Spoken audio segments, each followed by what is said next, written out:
saya lihat dari anggota grup ini membeli bandros yang asli, yaitu yang di Banjul Ngacorojos katanya. Sementara yang ini Kang Emil menyebutnya bandros permen. Kenapa bandros permen sebutnya begitu ya? Pertama, bandrosnya adalah singkatan dari Bandung Tour on Bus. Tapi kenapa ada permennya? Karena warna-warni. Di belakang daripada bandros ini ada yang hitam, ada yang merah, kuning, pinky, blue atau biru gitu ya, hijau. Nah, ini totalnya ada 12 warna bandros. Kendaraan ini dimiliki oleh Pemda atau pemerintah Kota Bandung. Ya. Sementara di lapangan dioperasikan oleh Dinas Perhubungan.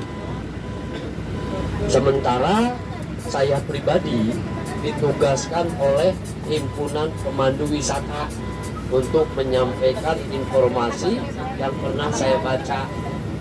Apabila ada hal-hal yang perlu dikoreksi, tolong koreksi langsung. Karena saya bukan ahli sejarah, saya juga bukan ahli penulis, gitu ya. Tolong bantuannya untuk mengkoreksi informasi yang saya sampaikan agar saya bisa menyampaikan yang lebih baik masuk ke Cisangkuy atau kawasan kuliner. Dan sekarang masuk ke kawasan Citarum, orang-orang menyebut kegiatan di sebelah kiri adalah Pasar Sogo, katanya gitu. Apa itu Pasar Sogo? Pasar yang shoppingnya sambil jongkok atau sambil cigogo gitu ya. Sementara tidak jauh dari Pasar Sogo tadi, sebelah kanan ini ada sebuah gedung yang memang pada zaman Belanda disebutnya Quikschool atau sekolah calon guru. Ya, ketika sudah merdeka Indonesia disebutlah sebagai Seman 20. Nah, untuk mengangkat lagi gedung ini atau sejarah daripada gedung ini, ada sebuah film anak muda yang disebutnya film Dilan dan Milea, betul ya? Betul. Padahal rumah Mileanya tidak jauh dari sini, kurang lebih 300 meter. Oke, tidak jauh dari gedung Milea ada sebuah gedung yang kita sebutnya Gedung Istiqomah atau Masjid Istiqomah. Tetapi saya tidak akan berbicara mengenai masjid. Saya akan berbicara apa hubungannya handphone dengan yang ada dulu di sana. Jauh sebelum menjadi Gedung Istiqomah, di sana hanya sebuah monumen. Monumen apa, Dadang? Monumen yang harusnya sukses dan berhasil membuat percakapan dari Bandung ke Den Haag pertama kali menggunakan telepon tanpa kabel. Ya, saya mau nanya Ibu, kalau handphone termasuk telepon nirkabel atau berkabel? Menggunakan kabel atau tanpa kabel? Tanpa kabel. Nah, artinya orang Belanda sudah berhasil menggunakan telepon tanpa kabel pada tahun 1927. Dengan cara apa, Dadang? Dengan cara menggunakan frekuensi radio. Ya. Sementara ya kita sekarang hanya menjadi ada beberapa titik untuk kuliner sebagai tempat syutingnya mantan Ariel Noah. Siapa mantan Ariel Noah tuh? Maya. Oh, tahu Mas Mayar. Nah, Luna Maya. Nah, rumah tadi sebenarnya berkewajiban membuat makanan yang terbuat dari kentang untuk gedung yang ada di sebelah kiri. Ada apa di sana, Dadang? Di sana ada setiap tahun diselenggarakan pasar malam. Kalau pasar malamnya Indonesia paling Korsel, Ombak Banyu gitu ya, atau juga mungkin sekarang mah dengan layar tancap gitu ya, atau bisbar. Tetapi orang bule membawa budaya mereka, yaitu tarian-tarian Eropa yang tanda kutip tidak menggunakan banyak bangunan, sehingga ketika masih hangat terciumlah ke kawasan rumah-rumah orang di sekitarnya. dan tercetuslah untuk menakuti anak dengan hantu kan kentang gitu ya. Baik, nah ini Bapak dan Ibu sebelah kiri, ini sepertinya terlihat dari grup ini ada konsentrasi di gedung yang saya sebutnya ini adalah DPO. Tetapi kalau di Semarang mirip-mirip dengan Lawang Sewu. Apa fungsinya Dadang pada zaman Belanda? Atau yang menjadi keganasan G30 SPKI. Bahkan ya taman ini berhadapan langsung dengan patung bapaknya nih, Bapak Nasution gitu ya. Nah ini Bapak Nasution. Sementara ya ini menggambarkan bahwa seorang anak ya patut dipantau dan diperhatikan oleh seorang bapak. Baik, tidak jauh dari Taman Ade Irma Suryani atau Taman Lalu Lintas ada sebuah gedung yang bercatnya cat hijau muda atau hijau toska gitu ya. Nah ini adalah merupakan SMP 2. Di sebelahnya ada sebuah SMP yang lain. Nama SMP-nya adalah SMP 5. Baik, nah ini Bapak dan Ibu boleh tolehkan ke sebelah kanan. Ini ada sebuah gedung bagian belakang dibangun oleh guru besarnya bernama Wolf Sumaker. Muridnya adalah orang Indonesia yang menjadi presiden pertama Indonesia, yaitu Pak Soekarno. Apa bedanya? Bedanya bagian belakang adalah tipe Nusantara, kalau di depan adalah Art Deco. Setelah selesai, nama gedung ini diberi nama Hotel Priangan. Orang Belanda lidahnya pendek, bilang Priangan, jadi Prianger, Prianger, Prianger. Jadilah Hotel Prianger gitu ya. Baik, nah ini Bapak dan Ibu, saya selalu diajak oleh Kang Puji berhenti sebentar di sini nih. Ini ada BDO 0 ya. Ini adalah titik di mana ditancapkannya sebuah tongkat oleh seorang gubernur jenderal yang bernama Daedalus. Kapan itu Dabot? 1811. Kenapa ditancapkan di sini? Dan ada apa di sini? Dan pada tahun 1811 ini dibangunlah atau disambung-sambungkannya lah jalan yang tadinya kecil diperlebar di Bandung. Yang kedua adalah Daedalus. Jalan terpanjang ini disebutnya sebagai jalan atau the Route Postway atau jalan pos besar ya. Atau orang-orang Indonesia menyebutnya jalan Anyer Panarukan gitu. Nah sementara di jalan ini ada dua buah hotel. Satu Savoy Homan, kedua adalah Prianger tadi. Pada tahun 1955 di tempat ini diselenggarakan konferensi Asia Afrika. Para delegasi utusan negara-negara ini berjalan kaki dari Prianger dan Homan menuju gedung yang ada di sebelah kanan. Nama gedungnya adalah Societe Concordia. Jadi dulu bukan Asia Afrika nama gedungnya, tetapi bernama Societe Concordia. Tempat nari-nari ya, ongkang-ongkang menghabiskan uangnya orang Belanda di gedung ini atau gedung bersosialitanya mereka. Pada tahun 1955 gedung ini dijadikan tempat untuk konferensi Asia Afrika yang jumlah delegasinya tertera 29 negara. Semua 29 negara tercatat pada bola-bola batu ya. Jadi anak-anak boleh belajar juga siapa negara apa saja yang datang ke Indonesia, tertera pada bola-bola batu dan dilengkapi dengan bendera-benderanya. Tapi sayang, orang kita ini banyak isengnya, usilnya. Bendera yang tadinya berwarna menjadi warna besi saja atau hilang dipotong. Nah itulah orang-orang yang iseng di Bandung. Setelah konferensi Asia Afrika, jalan ini berubah nama menjadi Jalan Asia Afrika ya. Jalan Asia Afrika ini ada pusat kota Bandung, yang namanya alun-alun. Untuk menjadi alun-alun, kita hampir nyaris sama. Setiap alun-alun punya 5 kondisi, 5 syarat. Syarat pertama, harus ada kantor pemerintah. Yang kedua, harus ada pasar. Yang ketiga, harus ada masjid besar. Yang keempat, harus ada lapangan. Dan yang kelima, harus ada kantor polisi atau penjara. Ya, dan di sini di Bancai ini adalah tempat dagang sampai ditinggalkan dan disisakan hanya kamar nomor 5.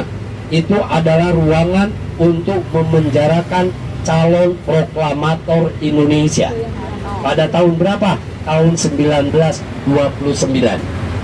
Beliau ditangkap setelah meresmikan membuka sebuah partai yang dipimpinnya, yaitu partai. Baru sampai ke Cicalengka, beliau langsung ditangkap, langsung dimasukkan dan dijebloskan ke penjara kelas teri atau kelas ecek-ecek nih, ya, seperti copet, maling, penipu, adanya di sini. Dengan harapan semangat juang Pak Soekarno runtuh, jatuh gitu ya. Ternyata Pak Soekarno semakin kuat, terutama mendapat dukungan dari istri keduanya yang berasal dari Bandung. Namanya adalah Ibu Inggit Ganarsi. Ya, selama 8 bulan itu kan di mana? Di Pengadilan Negeri Belanda yang ada di Kota Bandung. Nama pengadilannya adalah Landrat. Nah, Landrat. Di mana itu Landrat? Di Jalan Landrat yang sekarang menjadi Jalan Perintis Kemerdekaan. Saya hentikan dulu mengenai Perintis Kemerdekaannya. Saya sambung di sini. Ibu, Bapak di sini mau mendengarkan sejarah atau mau teriak-teriakan? Tidak ada jawaban ke sejarah. Baik, nah ini orang-orang menyebut kawasan ini adalah kawasan yang menjadi ikoniknya Kota Bandung. Ya, ikoniknya Kota Bandung yang disebut dengan Jalan Braga. Braga toponiminya adalah Ngabar Raga. Apa itu Ngabar Raga? Ngabar Raga adalah memperlihatkan, memamerkan, beradu, yaitu keindahan, kecantikan pakaian-pakaian yang mereka gunakan. Ya, bahkan kalau saya lihat sekarang ini, orang-orang baik dari Bandung ataupun luar Bandung datang ke sini menggunakan pakaian-pakaian indah seperti ibu-ibu itu. Ya, lenggak-lenggok di sini. Ya, agar hai. Ya. Orang-orang berlenggak-lenggok di sini, yaitu disebutnya Ngabar Raga. Moison Mohoreyen, atau yang sekarang kita kenal adalah Braga Permai. Tidak jauh dari Braga Permai itu ada auto handle atau yang memamerkan mobil-mobil mewah.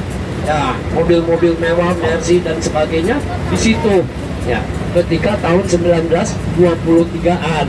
Nah ini di kawasan Pedati Weh atau Jalan Pedati. Kenapa Dabot disebut Jalan Pedati? Jalan Pedati karena pada saat itu jalan yang kita lalui tidak seperti sekarang dilapisi dengan batu-batu andesit gitu ya. Tetapi dulu hanya tanah gitu. Ketika hujan ya becek, letak gitu ya. Yang membawa hasil perkebunan, utamanya adalah hasil perkebunan kopi yang dimiliki oleh orang terkaya di Bandung, namanya Andreas de Wilde. Sebelum saya tunjukkan Landrat, di sini ada 3 monumen. Satu, monumen Laskar Wanita. Kedua adalah pelajar pejuang. Ketiga adalah monumen kereta api. Nah, dan yang keempat, ada salah satu tempat yang patut orang Indonesia tahu. Nama gedungnya, Gedung Indonesia Menggugat. Bahkan beberapa hari di situ ada satu perayaan yang mengingatkan bahwa Soekarno di gedung itu divonis 4 tahun. Akhirnya dipindahkan dari LP tadi ke LP Sukamiskin. Ternyata dapat potongan hukuman 2 tahun, bebas. Tapi nggak bisa pulang ke rumah ibu Inggit, langsung dibuang. Kemana? Ke Ende. Dari Ende lebih jauh lagi dibuang, Bu. Kemana? Ke Bengkulu. Di Bengkulu Pak Soekarno beruntung dapat istri ketiga, namanya Ibu Fatmawati. Mantap. Ada yang konsen dengan yang pertanyaan saya. Makasih, Bu. Dari takut ada PDI, jadi saya lebih baik berbicara taman aja. Nah, ini taman ini ada sangkut pautnya langsung dengan yang namanya pedati weh. Pedati-pedati tadi yang membawa kopi, endingnya berakhirnya di sini. Untuk apa Dadang ending di sini? Karena ini jauh sebelum dibangun 2 gedung yang kita sebut gedung Pakat. Dulunya hanya 1 gedung, disebutnya Kopi Pakenhus atau juga gudang pengepakan kopi. Nah, gudang pengepakan kopi artinya bahwa gedung yang sekarang dijadikan kantornya Bapak Yana Mulyana dulunya hanya merupakan gudang apa? Gudang kopi. Ya, oleh siapa? Oleh orang terkaya tadi, si Andreas de Wilde. Nah, ini membedakan tanah Bandung zaman Belanda dengan setelah Indonesia merdeka. Tolong perhatikan monumen-monumen yang ada harimaunya. Ini monumen-monumen ini dengan batas masuk itu gapura. Jadi dari monumen-monumen itu bisa tarik garis bahwa kota minat di rumah orang terkaya tadi selama memantau pembangunan jalan terpanjang yang tadi saya sampaikan. Ya, tetapi ketika tahun 1927-an direnovasi menjadi gedung seperti sekarang. Setelah Indonesia merdeka, alhamdulillah gedung tadi diambil alih oleh Indonesia dan dijadikan sebagai rumah dinas dari putra Bapak Trisutrisno. Ya, putra Bapak Trisutrisno sekarang nanti saya ceritakan setelah saya berbagi tepat kata Belanda yang sering digunakan oleh orang kita. 1, yang ada sangkut paut dengan patung berseragam biru. Yang kedua adalah gedung yang bertuliskan De Drieker. Ya. Pertama, dulu orang Belanda memprediksikan, memperkirakan, menyatakan bahwa air bersih di Bandung tidak akan habis. Maka mereka menyalurkan air bersih ini melalui pipa. Disebutnya apa? Air bersih melalui pipa ke rumah-rumah itu. Pak, paham ya? Pernah nggak dengar ledeng? Ledeng ya? Ledeng, sebutkan. Ledeng, lapon, emel, anduk. Itu semua Belanda tanpa sadar gitu ya. Kang, saya tanya, Kang, clear baju akang, clear apa? Clear. Oh, hitam. What the Drieker? Drie itu 3. Ya, and three. Nah, clear adalah warna, 3 warna, yaitu biru, merah, putih, biru. Benderanya Belanda, disebutlah gedung 3 warna. Tapi kenapa tadi menyebutnya? Kadang kamu menyebutnya kawasan 50.000.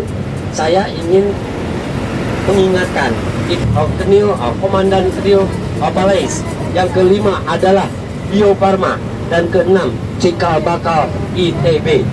Tetapi dari mana listriknya? Listriknya berasal dari Dago. Nama PLTA-nya Dago Bengko, menghasilkan listrik 1923. Jadi ya semua penerangan yang ada di Bandung di kawasan utamanya di ringnya Ujung GB itu berasal dari Dago Bengko gitu ya. Nah ini, Dadang, kenapa gedung ini disebut gedung sate? Karena tingkat kesulitan orang Sunda menyebut nama aslinya. Nama asli gedung ini adalah GB, singkatan Government Bedreven. Nah, karena susah menyebut itu, maka mereka memberi nama apa yang didengar, apa yang dilihat. Yang terdengar dan terlihatnya adalah sate. Padahal itu adalah fungsinya sebagai penangkal petir. Tapi kenapa yang ditusuknya itu ada 6? Itu adalah jumlah biaya yang dihabiskan untuk mega projectnya Belanda. I've seen a lot of change, been through a lot of pain. Some things are not the same as they were a year ago, but all will be okay. I move on each and every day. The past is where it stays, way back a year ago. I've changed for the better this time. I thought I would never be fine. I strive just to say I'm alright, and for the first time in a long time I'm alright. I've seen a lot of change, been through a lot of pain. Some things are not the same as they were a year ago, but all will be okay. I move on each and every day. The past is where it stays, way back a year ago.